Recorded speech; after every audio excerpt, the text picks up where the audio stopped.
Eu pesquiso o sofrimento no adulto. Eu não comecei minha pesquisa pensando em angústia de bebê, isso nem me passava pela cabeça. Eu comecei a pesquisar o sofrimento das pessoas nas relações amorosas. Quando a gente perde a pessoa amada, né? Quando a gente é chutado, ou quando acaba o amor, quando não dá certo. E os sofrimentos de estar juntos, né? De um casal que está junto, mas não consegue ficar junto. E ao aprofundar essa pesquisa, eu cheguei sobre o sofrimento da dependência do outro. Quando a gente passa a precisar de alguém, a gente começa a sofrer, porque a gente depende do comportamento daquela pessoa com a gente depende do que ela vai fazer com a gente, com a vida dela, aí a gente vigia a pessoa o tempo todo com medo dela achar outra pessoa, quer dizer, então tem maiores ou menores sofrimentos essas relações, né? E, então, ao chegar ao primeiro grande sofrimento da vida do ser humano, né?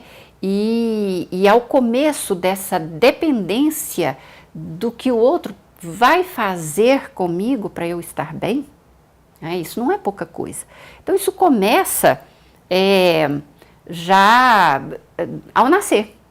Então a gente é muito insensível, no fundo, nós culturalmente, a gente simplesmente pensa, na França se fala muito isso, hoje nós temos a psiquiatria, a psicanálise fetal, né, o que é uma coisa muito estranha, falar assim, psiquiatria fetal e psiquiatria neonatal, chama psiquiatria neonatal, que estuda o bebê dentro do útero e nos primeiros meses de vida. E eles dizem que durante muito tempo o bebê foi considerado como se fosse assim, uma maquininha de mamar e crescer. O que o bebê fazia era mamar e crescer, pronto, só isso, e tudo bem. Não se tinha a menor noção, até 1987, por exemplo, não se sabia que bebê sentia dor, isso na medicina.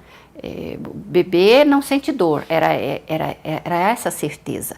E depois, com o avanço dos exames laboratoriais e tudo, é que se descobriu que o bebê, ele não reage à dor, ele sente, mas não reage. Então ele tem uma construção neurológica que permite a sentir, mas não reagir da maneira que a gente categoriza como sofrimento. Então hoje nós temos estudos sobre dor neonatal, nós temos teses inteiras sobre qual é a dor que o bebê sente, qual é a angústia que o bebê sente. Agora, o Lacan, ele falava, a expressão que ele usa é tríade penosa. Olha que isso é uma coisa dura da gente escutar. O Lacan fala o seguinte, que nos primeiros 6 meses de vida, por causa dessa prematuridade e porque o corpo está incompleto, né, que a gente de saída, né, sofre de uma tríade.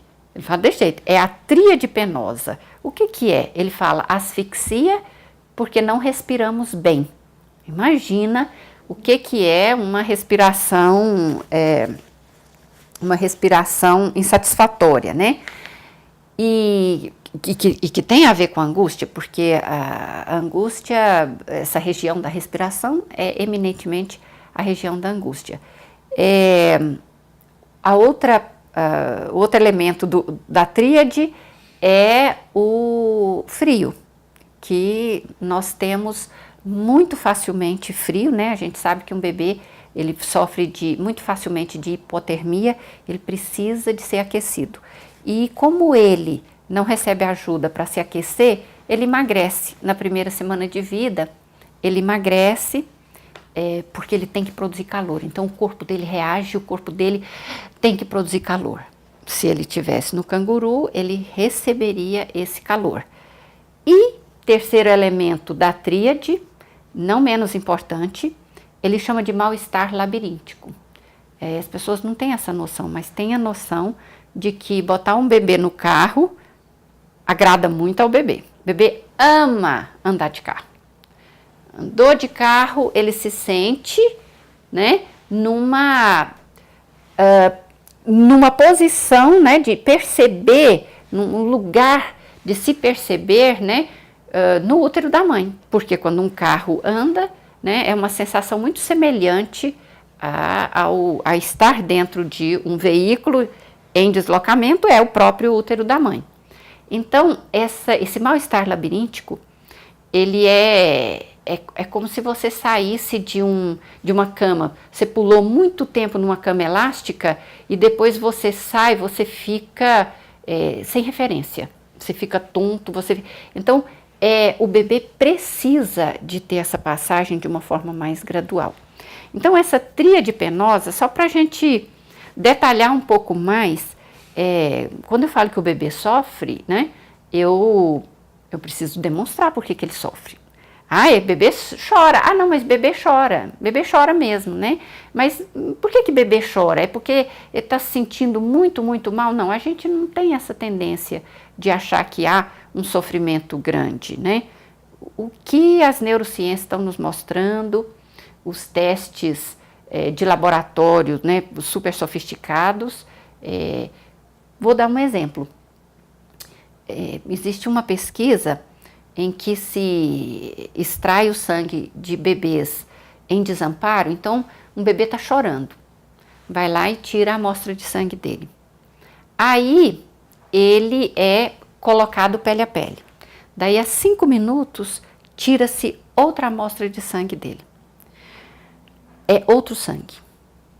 Outro sangue. O que ele tem de endorfinas, né, da química do bem-estar. Então, um abraço é analgésico.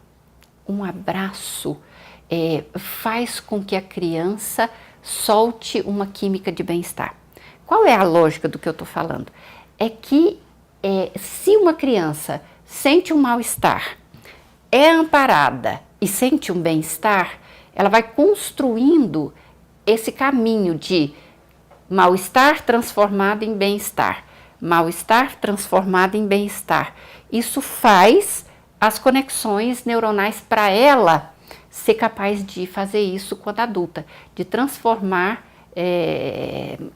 alguma coisa, né? Isso pode ser até interna. Alguém não me ama mais. Não estou falando só de mal-estares externos. Como lidar com isso de uma forma menos dolorosa.